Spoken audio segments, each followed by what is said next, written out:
Jika Allah inginkan kebaikan kepada seseorang, maka Allah akan menolongnya. Lalu Anas bin Malik bertanya, "Ya Rasulullah, bagaimana caranya Allah menolong seorang hamba?" Allah membuat ia rajin beribadah sebelum Allah menjemput dan mencabut nyawanya. Jadi jika ada orang di masa-masa tuanya, masa-masa akhir-akhirnya dia rajin tekun dekat sama Tuhan, itu isyarat bahwa Allah ingin kebaikan terhadap dirinya dengan wafat husnul khatimah.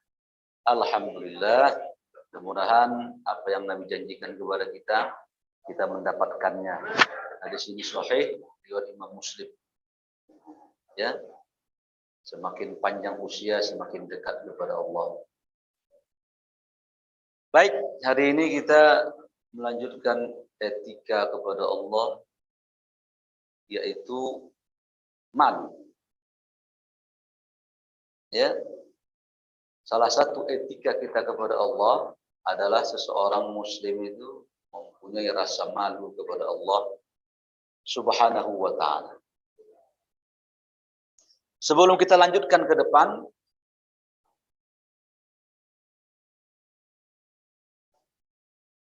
kata Nabi, iman itu cabangnya ada 70 lebih. Bid'un wa sab'in. Ya, 70 lebih cabang imannya. Yang paling tinggi daripada cabang iman seseorang adalah kalimat la ilaha illallah. Itu rating paling tinggi ketauhidan seseorang kepada Allah Subhanahu wa Ta'ala. Wa adnaha, dan cabang iman yang paling rendah, imatatul adza 'anit thariq. Menyingkirkan gangguan di jalan. Berarti iman juga itu. Terus wal haya' syu'batul minal iman.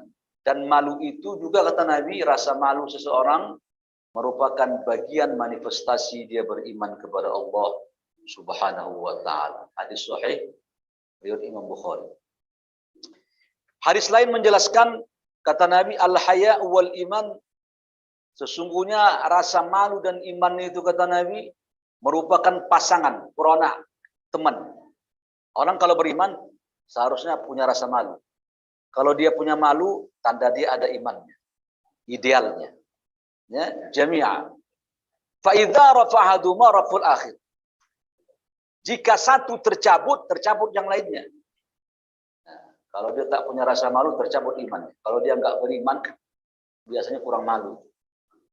Atau malu-maluin. Iya.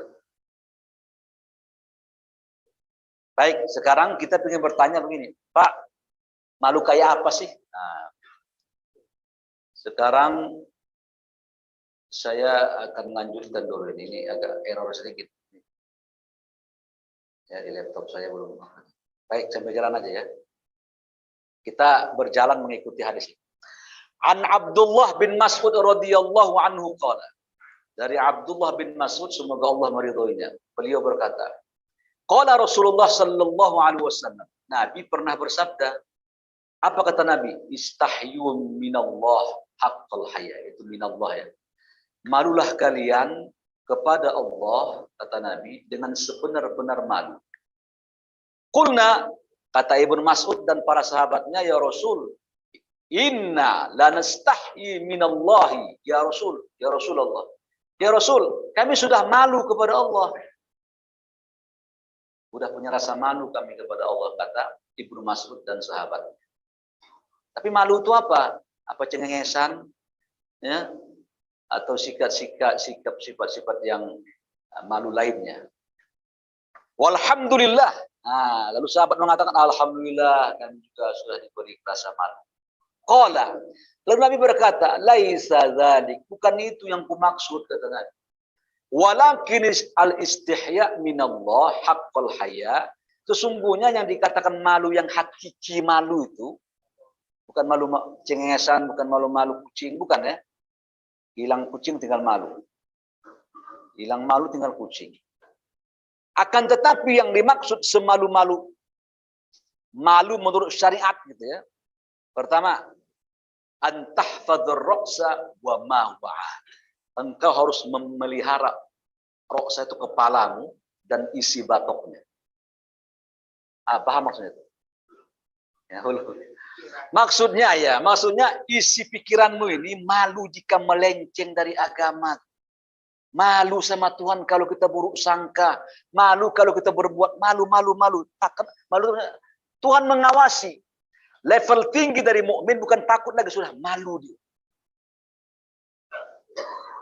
Begini, Bapak kalau kita Ramadan, Allahumma innaka afuun tuhibbul afwa fa'fu anna. Pertanyaan saya, kenapa tak ada minta ampun di situ? Kita minta, ya Rasulullah, jika datang malam-malam terakhir itu kata Aisyah, apa yang kuucapkan ketika malam Lailatul Qadar? Ucapkan ini Aisyah, Allahumma innaka afuun tuhibbul afwa fa'fu anna. Ya Allah maafkan. Kenapa tak minta ampun? Astagfirullah. Begini Pak, kalau ada orang punya hutang sama saya, lalu utangnya saya ampuni berapa? 100 juta. Baik, sudah. Saya ampunkan utangmu, tak usah bayar. Free. Sudah selesai.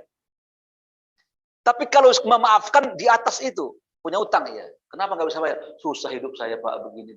Oh ya sudah, free aja utangmu. Rumahmu di mana ini? Udah punya rumah belum? Saya belikan rumah. Nggak ada itu, ini mengarang namanya. Punya mobil, saya belikan mobil. Udah nikah, udah Pak, saya tambahkan satu. Umpamanya. Ya. Jadi levelnya begitu tuh. Di atas kan levelnya kan. Makanya kita ketika bukan minta ampunan Tuhan, maafnya. Sudah kita diampunkan Tuhan, Allah kasih voucher lagi, tambahan lagi. Ya, kebaikan lagi. Makanya begini, perhatikan, kita sholat. Sepertinya orang-orang di luar Islam mencemoohkan. Lihat orang Islam itu, tiap hari minta petunjuk, berarti mereka belum dapat petunjuk. Itu sholat. Ihdinas siratal mustaqim. Gimana caranya? Nah, tunjukkan aku ya Allah ke jalan yang lurus. Padahal dia sudah sholat, dia mau waktu, rajin berinfak, segala macam amal soleh. Kenapa minta terus? Bahkan tiap pagi kata Nabi, tolong baca doa ini. Tiap pagi. Allahumma inna nas'alukal huda, wat-tuqa, wal-afafa, wal-ghina. Ya Allah, aku mohon petunjuk. Nah, kenapa begitu? Belum dapat petunjuk, kata mereka. Padahal tidak, maksud minta itu begini Pak. Pertama, hidayah itu tidak ada jaminan dia bertengger di dada kita ini. Ada jaminan. Dia bisa hilang. Dia adalah kayak orang-orang lompat-lompat dari partai-partai. Cup. Mana menguntungkan lompat-lompat dia. Kayak kutu busuk. Kalau kutu lompat masih ini. Kutu busuk, udah busuk, menggigit lagi. Ya. Langsung. Kata Nabi, jari hati seorang hambaku ini, kata Allah, dalam Nabi adalah di antara dua jemari Allah ini. Usbu'ain. Allah gila. Jadi murtad. Jadi kafir. Jadi minta terus ke ya Allah. Sepandingkan hidayah ini di hatiku. Jangan. Apa hidayah itu jamaah? Semua frame petunjuk yang mengikuti Quran. Soalnya gini, untuk pilpres lomba. Ada orang rajin qiyamul lail, rajin beribadah, tapi nanti pas pilih pemimpin, dia pilih tak sesuai syariat itu. Dia pilih penista agama, dia pilih orang-orang yang tak bersama kaum muslimin, yang macam-macam lah. Berarti dia belum dapat hidayah namanya. Ya, hidayah sempurna dari Allah Subhanahu wa taala. Baik. Ya, paling hidayah dia di ibadah saja. Tapi kan kita beragama ini enggak boleh begitu. Afatu'minuna bi ba'dil kitabi wa takfuruna. Allah tegur kita. Apakah kalian, kata Allah, beriman kepada ayatku sebagian, kalian campakkan sebagian lain? Fama jazaa'u may yaf'alu dzalika minkum. Kalau kalian melakukan itu, kata Allah, sholat rajin, tapi pilih pemimpin, cari ekonomi, mencari nafkah haram, aku akan hinakan kalian, kata Allah. Wa fil akhirati asyaddul azab. Di akhirat nanti dia akan mendapatkan sekeras-keras azab. Karena begini Pak, orang-orang yang rajin jamaah ke masjid ini, tiba-tiba dia memilih pemimpin, itu menyakitkan hati orang mukmin. Orang ini rajin ke masjidnya. Kenapa dia tak sesuai syariat dia pilih? Mungkin ada orang itu sakit. Kok begini sih? Gak kompak gitu sama muslim. Umpamanya lagi. Ya, bukan kemana-mana. Emang mau tahun ya ngomong sekarang. Ya, nanti dianggap menghina lagi. Ya, nggak boleh bilang dungu dikit. Baik, kita kembali ke pangkal. Pertama Pak, Ini malu kita kalau kita pandang, malu kita pandang, kita memandang istri orang dengan syahwat, malu ke Tuhan. Tuhan lihat otak kita. Malu kita ngeres. Malu-malu ini kan berat begini nih. Lihat YouTube begitu, malu kita. Kita tersingkap oleh perempuan tersingkap. Maaf ya, bagian auratnya kita tonton. Malu. Emang engkau berdua tapi Tuhan melihat? Malu dong. Itu kan nggak mudah itu. Yang muda kayak saya juga tergelincir. Apa yang tua lagi setiap tergelincir. Bisa nggak di skip aja, skip. Yang gawat-gawat tuh skip aja. Kita kan tidak, yang gawat tuh makin pelotot. Ini dia nih. Kapan lagi? Nah, jadi bentuk malu inilah mengantarkan seseorang jemaah benar cara pikirnya itu. Kayak Panji Gu bilang, ini bukan malu-maluin sudah. Kalau Bapak berdoa kepada Allah, Allahumma inni as'alukal jannah. Kita jemaah menjawabnya apa? Jawabnya apa? Amin ya. Beliau bilang apa? Kesantrinya alhamdulillah. Karena kata dia amin itu artinya moga-moga. Ini tak paham bahasa Arab berarti. Kalau moga-moga itu biasanya dibentukkan dalam bentuk kata kerja, fi'il. Ya. Amin itu artinya bukan moga-moga, kabulkan ya Allah. Itu namanya al-amr, ad-du'a lillah, seperti kita memerintah Tuhan. Tapi kena doa dia boleh seperti begini. Istaghfir ya Allah ampunkan aku. Karena merintah Tuhan itu. Nggak boleh songong itu. Tapi nggak apa-apa karena dia doa. Amin itu artinya kabulkan ya Allah. Kalau moga-moga itu digunakan bentuk fi'il. Makanya saya pernah nyampaikan nggak sih? Sebenarnya kata yang tepat orang kalau meninggal bukan almarhum.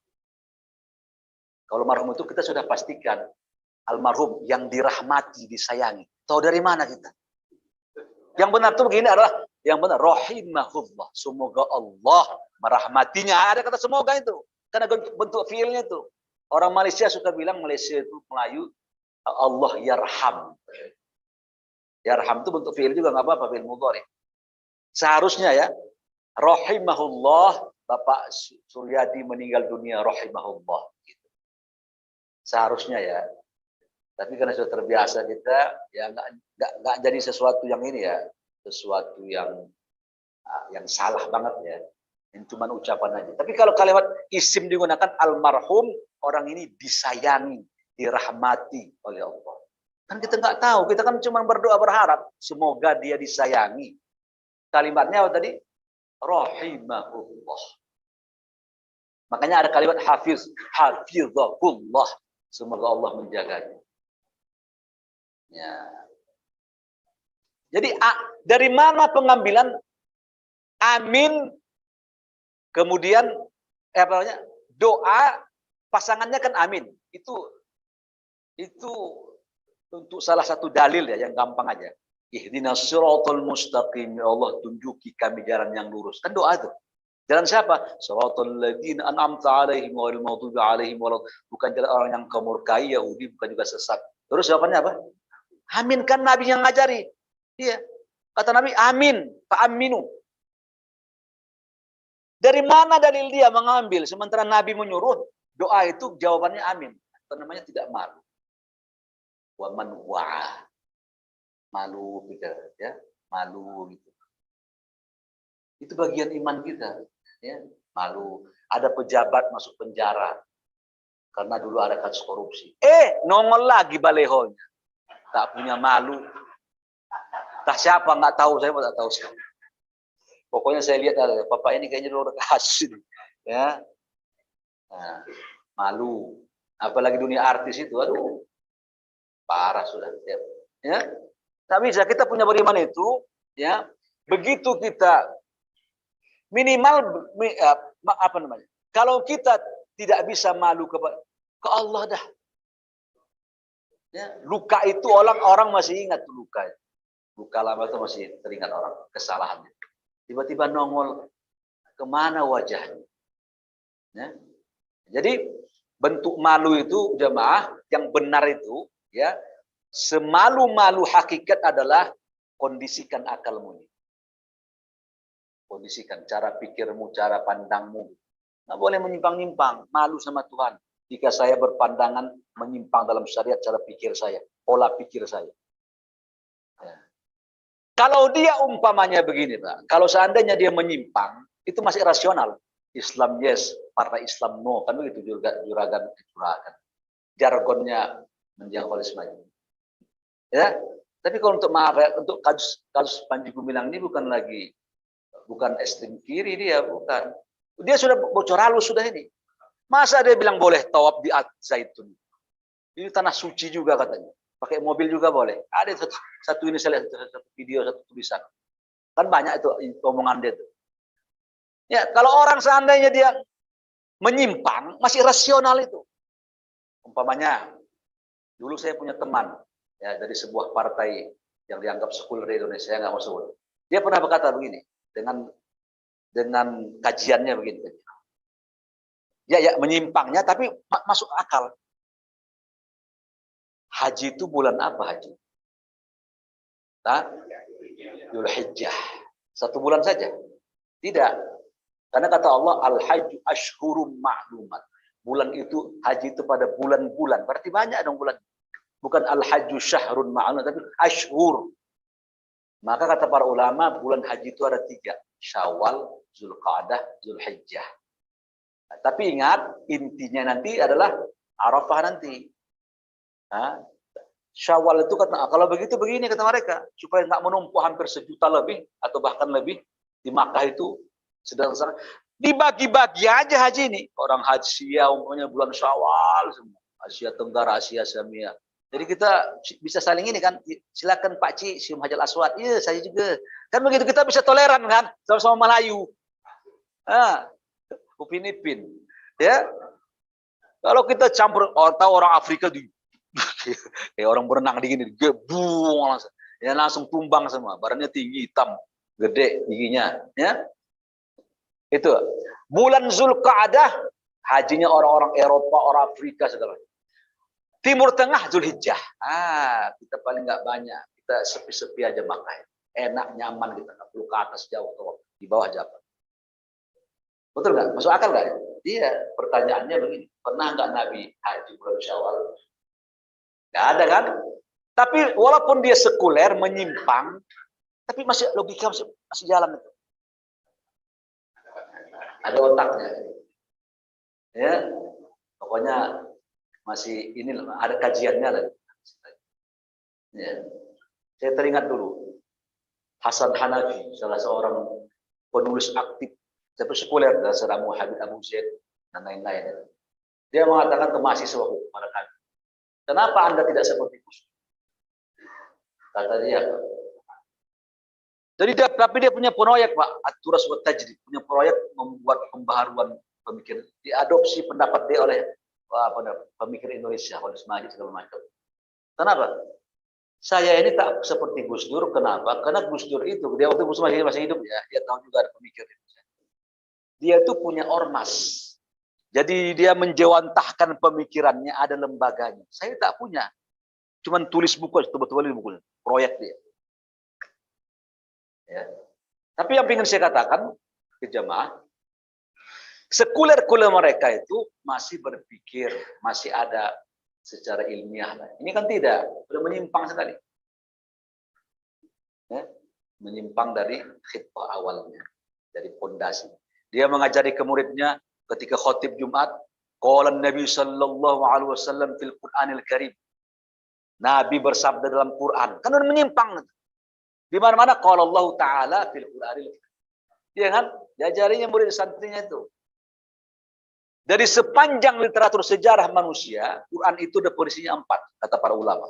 Tak bisa digeser nih. Pertama itu Quran, definisinya Quran ya, kalamullah, perkataan Tuhan itu. Kenapa bisa digeser perkataan Nabi? Yang kedua, al-munazzal ala Muhammad, diturunkan kepada Nabi Muhammad, definisi Quran. Yang ketiga, al-muta'abbad bitilawatih, bacanya berpahala. Yang keempat, al-mabdu' bi suratil Fatihah wal makhtum bi suratin Nas. Dibuka Fatihah, tutup sama Quran. Nggak keluar Quran. Kalau keluar begini ini satu Quran hilang, udah tak Quran yang disebut secara ideal dalam pandangan definisi. Yang pertama apa tadi? Kalamullah. Kita baru dengar begini. Ya. Baik, itu pertamanya. Jadi seseorang jika dia ingin malu sebenar-benar malu, maka dia harus memelihara apa yang ada dalam akal pikiran. Ya, itu kita camkan Pak ya, dalam semua lini ya, baik yang positif, negatif, yang negatif pastinya ya, dan sesuatu semua hal-hal yang kira-kira kita cara pikir kita ini tak sesuai dengan petunjuk Allah dan Rasul.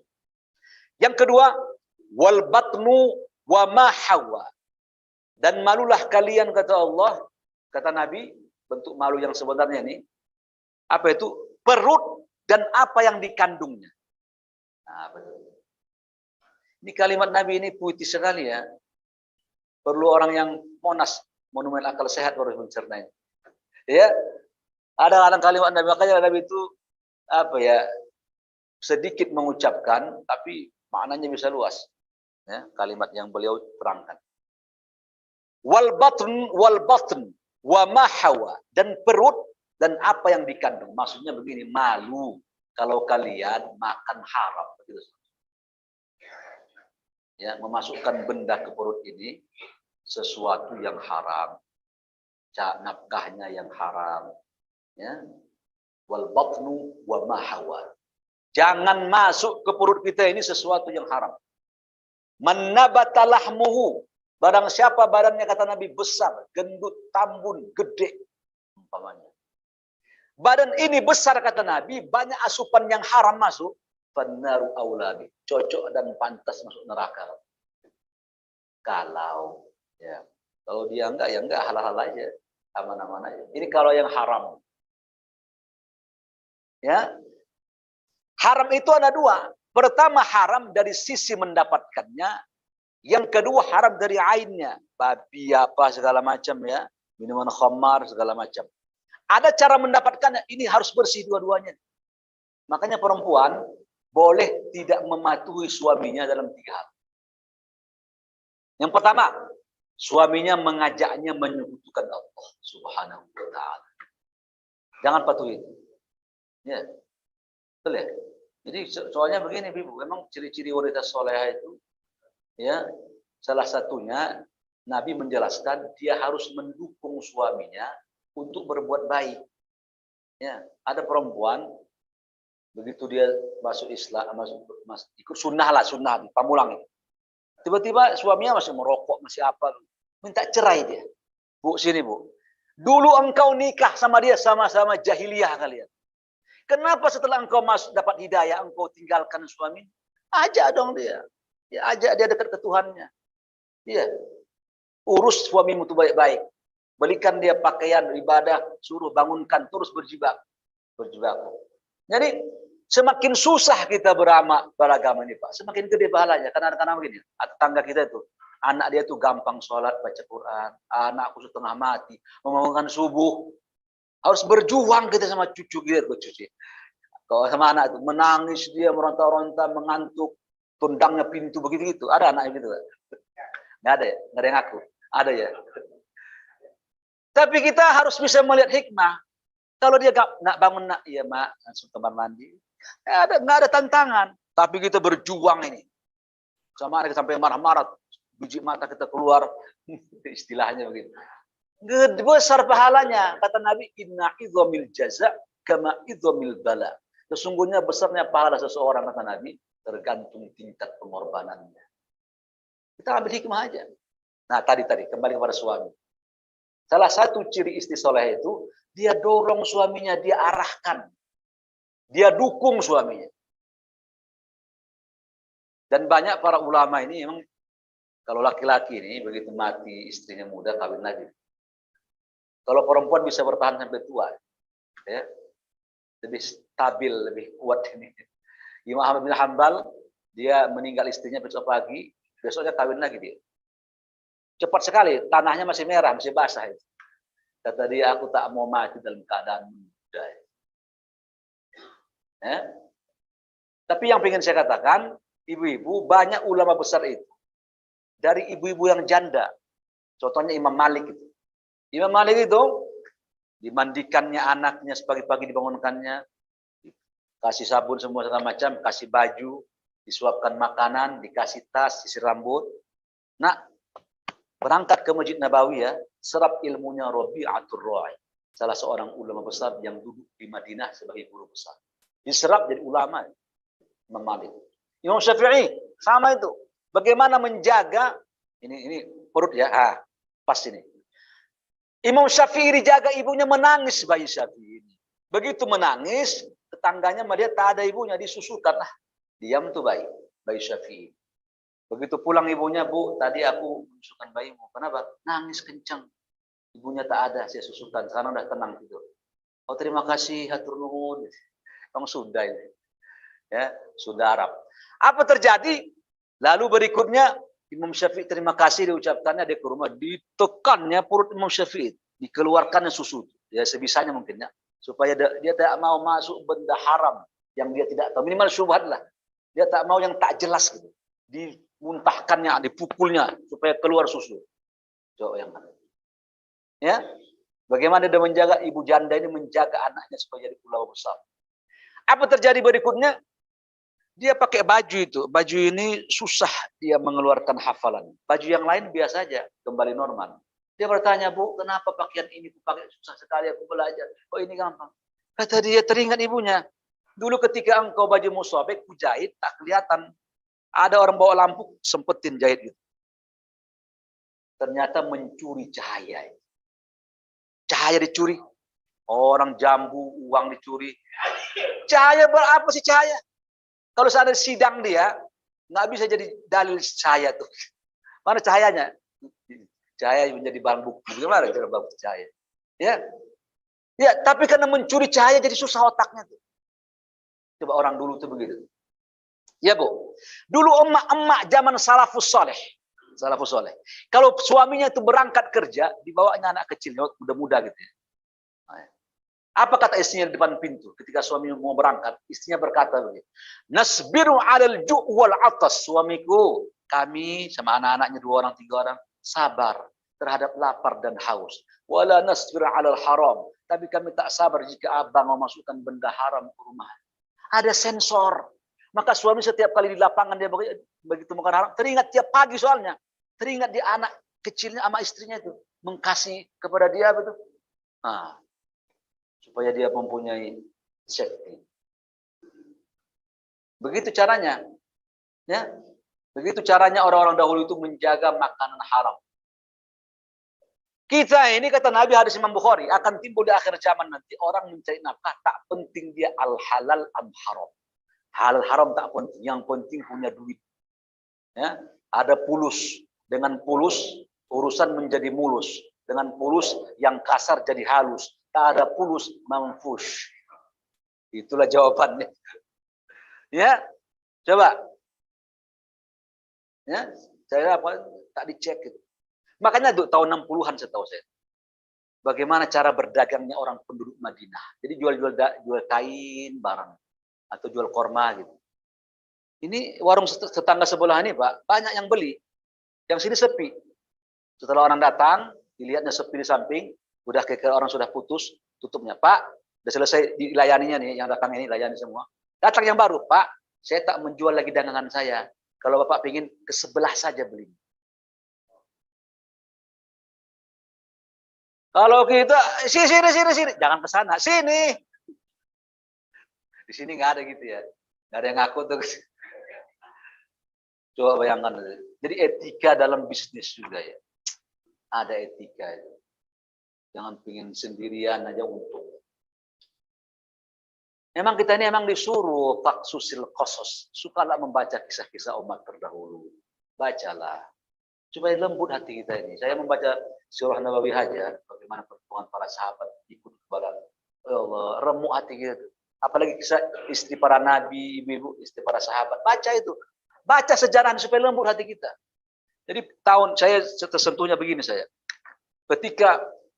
Ketika tahun ke-6 Hijriah, Nabi Muhammad kan pingin umrah itu. Karena malam itu bermimpi dia. Aku bermimpi, aku masuk Makkah, aku buka pintu Ka'bah, aku tawaf tahallul. Karena Nabi Muhammad 6 tahun tak pernah ke Makkah, rindu dia. Kampung lahirnya itu. Tapi dia tak bisa masuk karena diusir orang Arab. Ya, orang kafir Quraisy. Dikumpulkannya 1.400 umrah. Dia buktikan dia umroh tak bawa senjata. Kecuali sebuah pedang yang ada di sarungnya. Biasanya orang musafir, Pak.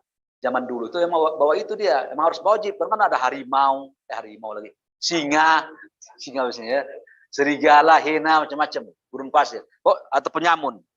Tapi nggak bawa tameng, tombak, tidak. Itu mau perang namanya. Sengaja Nabi begitu. Supaya orang Arab tahu kami itu nggak mau perang. Kenapa orang Arab trauma? Ada pengalaman perang Badar. 1000 lawan 300. Menang 300. Makanya ngeper mereka ini, ngeper. Muhammad kekuatan sudah disusun. Dan pentolan mereka Abu Jahal tewas. Yang diagungkan itu. Begitu masuk kan diusir. Singkat cerita terjadilah di perjanjian Hudaybiyah. Saya nggak mau teruskan. Salah satu perjanjian itu merugikan kaum muslimin, Pak. Pertama, ya. Tidak boleh, gini. Jika ada orang Quraisy, orang Makkah datang ke Madinah, kembalikan ke Makkah. Tapi jika ada orang Madinah datang ke Makkah, biarin. Merugikan itu.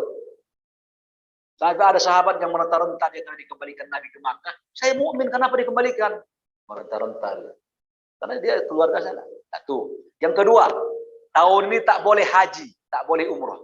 Berangkat lebih kurang 400 sampai 500 kilometer. Jalan kaki, naik onta, panas-panas berminggu-minggu. Suruh pulang. Kan kecewa itu. Di daerah Qarul Ghamim, Qarul Ghamim itu dekat dengan Makkah. Ya, tak boleh bertahan di situ karena Khalid bin Walid menghadang langsung. Waktu itu Khalid belum masuk Islam. Ya.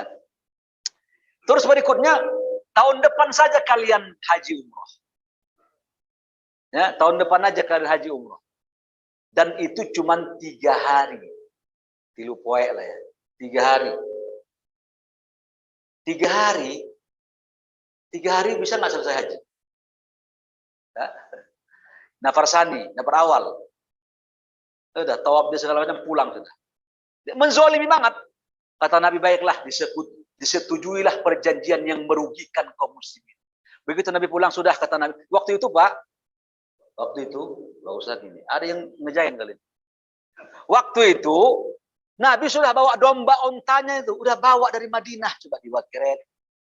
Kata Nabi, wahai sahabatku, ini perjanjian kita setujui. Waktu itu Suhail yang menandatangani dari kafir, Muhammad Rasulullah dari kaum muslim. Udah, sekarang kalian sembelih ontamu, tandanya sudah selesai, haji umrah.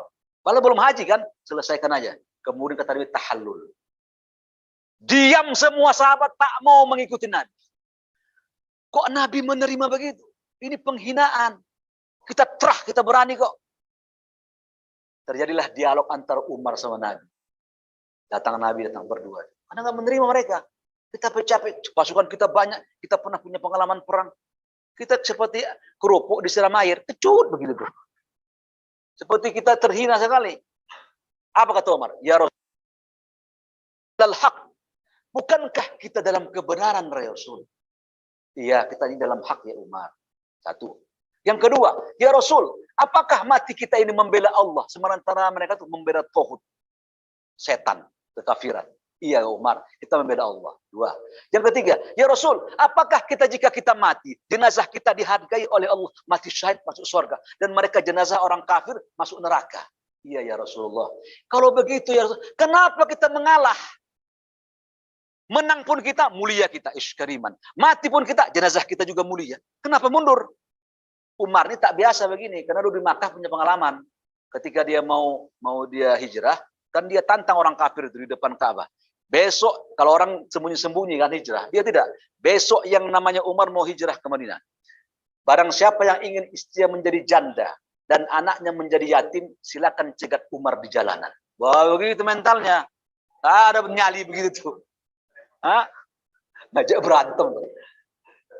Silakan cegat kalau berani. Melenggang kangkung aja dia. Makanya ketika ada kejadian begini kepada Nabi, mental dia tak siap. Karena mental dia bukan mental genator, mental apa nih? Mental ini dan ya, tak siap dia begini. Terdiam.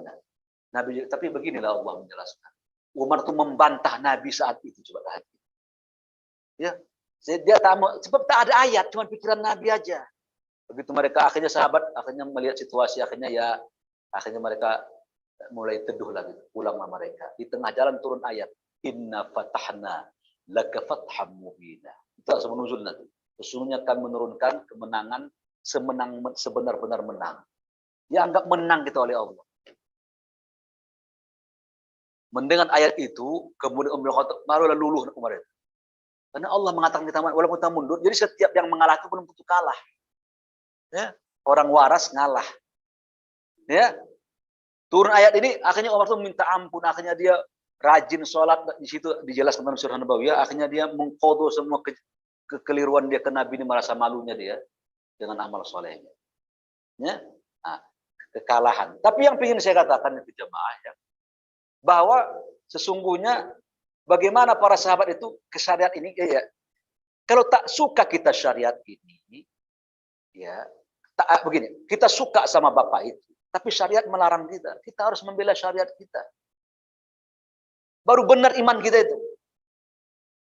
Ini pandangan kita ini belum tentu benar, soalnya ambil pandangan Allah Subhanahu wa taala ya.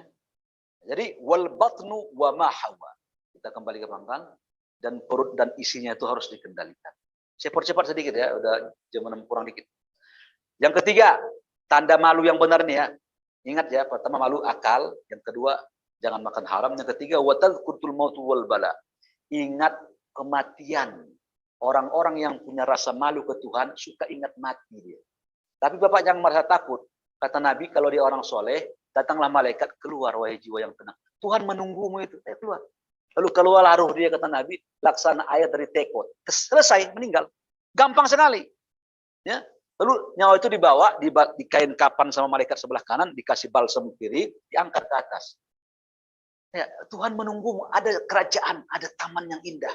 Makanya jenazah itu, kata Nabi, dalam kitab Kutubi yang jelaskan, tak bagus jenazah ini lama-lama di atas, tak ditanam. Cepat tanam. Jenazah itu akan bicara, kata Nabi, qaddimuni, qaddimuni, qaddimuni. Percepat saya, percepat saya, percepat saya. Dia pengen cepat ke kuburan malah itu. Lihatnya ada menunggu di situ taman yang indah. Menunggu nikmat Tuhan itu. Rahmat. Dan nanti malaikat menegurnya dengan yang baik. Tidak membentaknya. Bapak baca buku ini dalam kitab Al-Wa'du Al-Haq. Namanya janji yang benar. Ditulis oleh Umar Abdul Kafi. Di situ jelas nanti bagaimana malaikat yang soleh ini memanggil orang soleh. Ya ayat Tuhan, pelan-pelan, pulang keluar. Bagus, diangkat. Terus sebarlah bau harum. Diangkat ke pintu langit.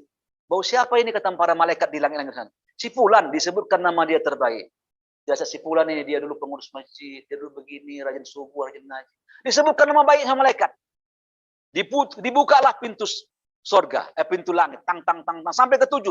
Nanti nyawa kita ini, Pak, sampai ke Tuhan ini. Kata Allah, masukkan lagi dia ke kuburan. Tuliskan catatan kebaikan dia.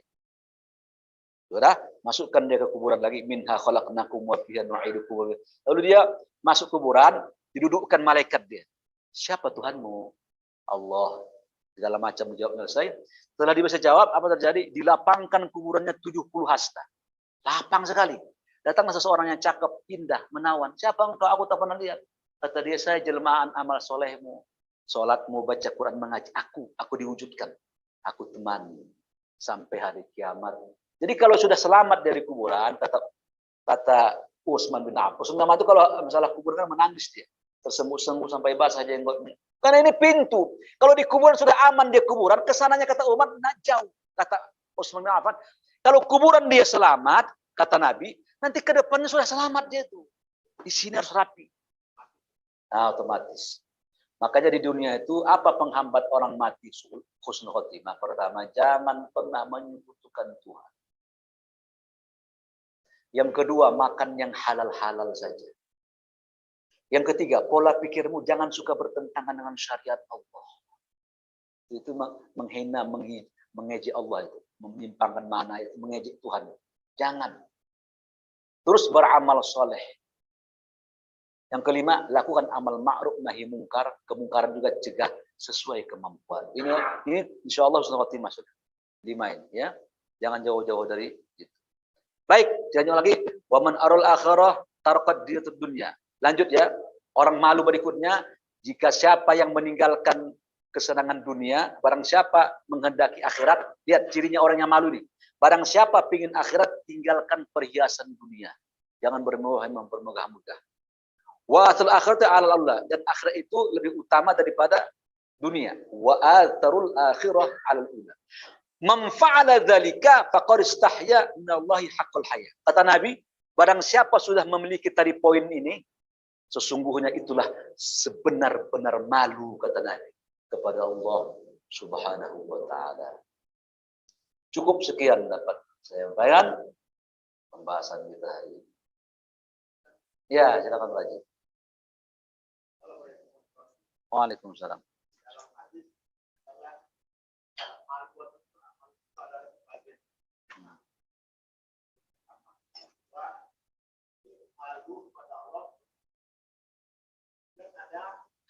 Allah malu kalau tidak melakukan.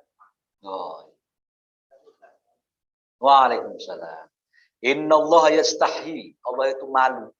Jika ada seorang hamba, dia angkat tangannya. Ya Rabb, minta ini ya Allah, malu. Minta ini, macam-macam lah, berdoa. Tapi ketika dia habis doa, sifr. Dia turunkan tangannya dalam kondisi nol. Sifr itu kosong. Tak dikabulkan doanya. Ini hadis kursi. Allah itu malu. Kalau seorang hamba mengangkat tangannya, memohon kepada Tuhan, lalu dia turunkan tangannya dalam kondisi doanya tak dikabulkan. Allah tuh malu tak mengabulkan doa hambanya. Itu intinya begitu. Itu sifat Allah itu. Salah satu di Quran dijelaskan, innallaha la yastahi ayyadhlim lamma ba'udta ma faqaha. Jadi lain ceritanya, itu malunya Allah. Ya, itu Allah. Malunya kita kepada Allah. Malunya Allah tidak merahmati hambanya. Tidak mengabulkan doanya. Jadi ini dua hal yang agak berbeda Pak ya. Nah, yang saya ceritakan ini malunya kita.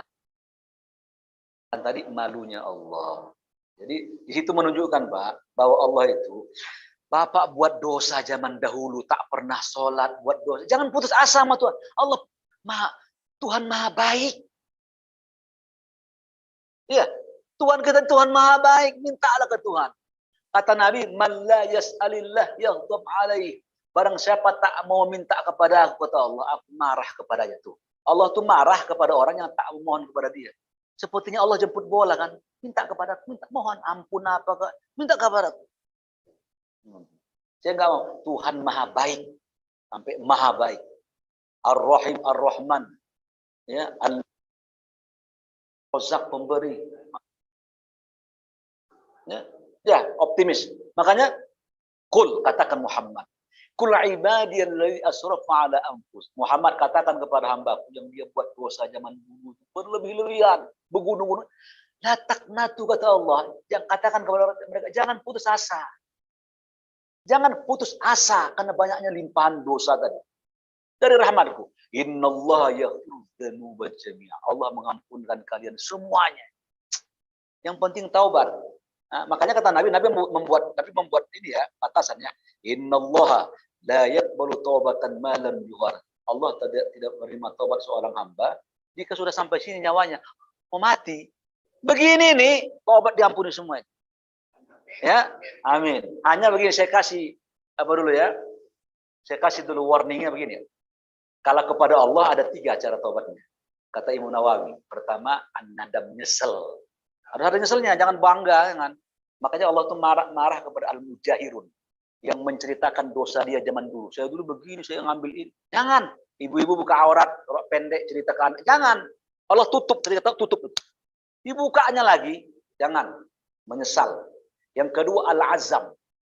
Bertekad tak mau lagi mengulangi. Kata Imam Nawawi. Yang ketiga, al-iqla. Hal-hal maksiat itu lepaskan.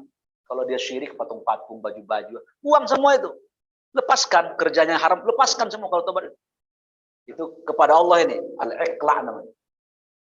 An-nadam, al-azam, al-iqla. Yang keempat ini, kalau dia berhubungan sama manusia, selesaikan. Kalau minta maaf. Kalau ada harta, selesaikan. Insya Allah 4 syarat ini kata Imam Nawawi diterima taubat. Tak bisa dia bertaubat, ya, minta ampun nangis, sendal orang di rumah dia. Iya, barang dia, orang di rumah dia taubat entah nggak bisa. Kembalikan barang baru taubat. Ya. Kira-kira gitu ya. Ya. Pak Tibian. Waalaikumsalam. Aduh, nyampe nggak? Ah, iya iya.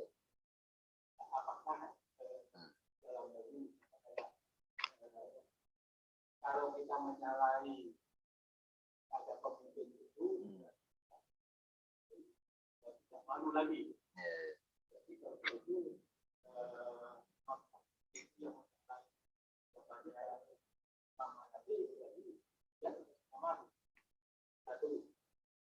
kemudian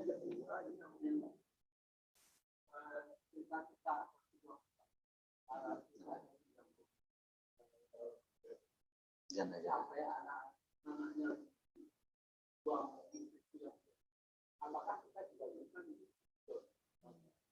Orang lain. Terus ketiga,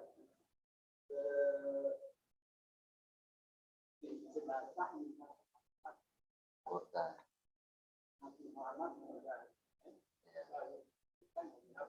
Iya. Iya. Tiga. apakah pertanyaan malaikat sama mana rohnya, mana bulan? Iya. Iya. Baik ya, saya secara cepat aja yang bisa saya jawab ya. Agak lupa juga. Yang teringat saya pertama dulu tadi, apakah Imam Syafi'i menyalahi? Ini acak dulu ya yang saya ingat ya. Menyalahi. Tidak, menyalahi Hanafi tidak. Bukan dalam hal ini. Karena sebenar-benar malu itu bukan kan tadi ini. Akalnya dia pelihara menyimpang. Nah, Imam Syafi'i sama ini nggak menyimpang, hanya beda pendapat dalam melihat dalil. Tetap pada dalil yang sama. Nah, pikiran dia mencari nafkah yang haram. Jadi malu yang ini maksudnya, yang di sini nih sebenarnya malu. Bukan malu dalam berdialog, dalam berpendapat. Jadi tidak termasuk malu berbeda pendapat khilaf dalam hal memahami dalil. Bukan itu maksudnya. Yang ini nih, yang buruk sangka ke Tuhan dalam artian yang negatif. Yang kedua, puncetnya anaknya Syafi'i. Pertama ini bukan dalil, Pak. Nah, bukan dalil ya. Nggak ada anjuran ini dalil, tinggal lagi ini adalah cara orang tua ingin menyelamatkan anaknya dari yang syubhat. Satu ketika Abu Bakar makan dia. Makan apa? Makan. Tahu nggak dari mana makan? Dikasih budaknya. Tak tahu saya. Saya dulu pernah meramal orang. Tiba-tiba makbul ramalan. Saya kasih Anda makanan hadiah dia. Diambilnya tangannya, dimuntahkan itu. Tapi itu bukan dalil. Ya, cara ya orang ingin membersihkan diri. Coba dalil itu kan Nabi ya. Nah, makanya kalau seandainya Bapak melakukan itu silakan, tidak pun ya nggak apa-apa. Karena tadi takutnya buruk sangka. Kita bukan buruk sangka, kan kita sudah minta terima kasih kata Ibu Syafi'i kan, terima kasih anak saya dijaga. Hanya dia ingin usaha menyelamatkan takut, khawatir, ihtiyat namanya. Ihtiyat itu dalam mazhab Syafi'i itu hati-hati. Memang agak tipis sama buruk sangka itu agak tipis. Sebagaimana antara agak tipis itu antara apa itu? Ria sama ikhlas itu. Ya, ada orang pengen mengkasih. Nah, Ali itu bersedekah terang-terangan supaya taria, supaya dia memotivasi orang. Orang malas sedekah, langsung dia terang-terangan. Tapi itu tipis antara dia bahaya rianya sama ikhlas. Apa tadi berikutnya? Yang lain. Masalah tadi Pak, ada yang ingat? Malaikat. Informasi hadisnya ya, kita nggak bisa kemana-mana sudah mencari dalilnya. Memang kata Nabi begitu. Jika seorang masuk kuburan, dia didudukkan oleh malaikat, datanglah kata Nabi aswadani azraqani. Warna hitam kebiru-biruan, bukan nakir. Ditanya, siapa Tuhan? Nah, pertanyaannya sama itu. Jadi hanya begini Pak, jangan dianggap ini gampang. Karena yang menjawab itu bukan akal kita, amal kita nanti menjawab. Karena kondisi waktu itu sudah tegang, ketakutan sendirian. Di kuburan sendirian. Jadi nggak bisa kita menghafal bahasa Arabnya, gampang. Nggak bisa begitu. Ya. Saya dulu pernah S2, ikut saya tentang ilmu makhraj. Gampang ini, kehafal saya. Begitu ke dosen itu, hilang hafalan saya itu. Kok bisa begini? Kata dari mana Anda mengarang ya? Malu juga saya kan. Yang ingin saya katakan, begitu kita ada orang hafal Quran, begitu jadi imam dia, belepotan itu. Lain wibawa. Situasinya beda. Nah, persis begitu nanti. Amal kita ini dengan keikhlasan kita beramal ini, Bapak. Dibantunya kita menjawab. Yusabbitullahu Allah gampangkan itu. Amal. Oh Nabi, nggak ada penjelasan. Saya nggak pernah nemu ya. Soalnya begini, ketika Nabi Muhammad mau meninggal, ada yang ngotok pintu soalnya. Begitu lihat Fatimah. Dia tutup lagi. Siapa? Seram wajahnya ayah. Ya Rasul. Wahai Fatimah, itu yang akan membinasakan kelezatan. Silakan masuk dia. Ternyata malaikat maut itu. Ditawarin Muhammad mau mati sekarang atau besok. Coba ditawarin. Kalau kita, entar aja deh. Nabi tidak, cabutlah. Cabut ya. Itu kan isyarat. Apakah ditanya nanti malaikat? Saya terus terang tak menemukan belum hadisnya ya. Apakah Nabi Muhammad juga ada pertanyaan kuburan? Tak tahu saya. Ya. Saya nggak tahu dalil. Apakah buat kita aja sebagai hambanya? Tinggal lagi isyarat-isyarat baik itu sudah nampak ketika beliau awal mau dicabut nyawanya. Malaikatnya permisi, ngotok pintu dulu, ditawarin dan lain sebagainya. Jadi terakhir apa tuh Pak Haji? Oh ya, tadi kan jenazah maqaddimu nih percepatan. Tapi tiba-tiba malaikat jenazah Nabi itu kok lama hari Rabu. Karena waktu itu mereka sibuk memilih pemimpin. Di situ nanti ada anjuran Pak, rahasianya. Keutamaan harus memilih pemimpin. Sampai jenazah Nabi belum diurus dulu. Karena ini akan bingung. Umat pecah semua. Terjadi perang nanti di mana-mana. Nggak ada pimpinan. Waktu itu dipilih sesama Ansor. Marah Abu Bakar sama, kenapa kami nggak diajak? Akhirnya diulang lagi pemilihan. Pertanyaannya apa hubungannya jenazah Nabi? Nah, ini ada dua hal ya. Jenazah itu jika dia mati dan mengatakan percepat saya. Untuk kasus ini, karena jenazah Nabi itu kata para ulama harum dia. Jadi walaupun dia lama di atas, dia tetap tidak membusuk. Dan Nabi itu dikuburkan di mana dia meninggal, di situ dikuburkan. Nah, saya agak kontradiktif saya menerima cerita kok Nabi lama-lama dikuburkan ya. Saya belum dapat menjawab jawaban yang kenapa sementara dia menyuruh kita, sementara dia lama. Apakah sahabat berdosa jadinya? Sekali lagi saya wallahu alam. Itu jawaban yang terakhir ya. Apa rahasia di balik? Yang jelas sikap itu mereka lakukan untuk kemaslahatan. Ya. Dan Allah pasti tidak menyia-nyiakan jenazah Rasul. Ya.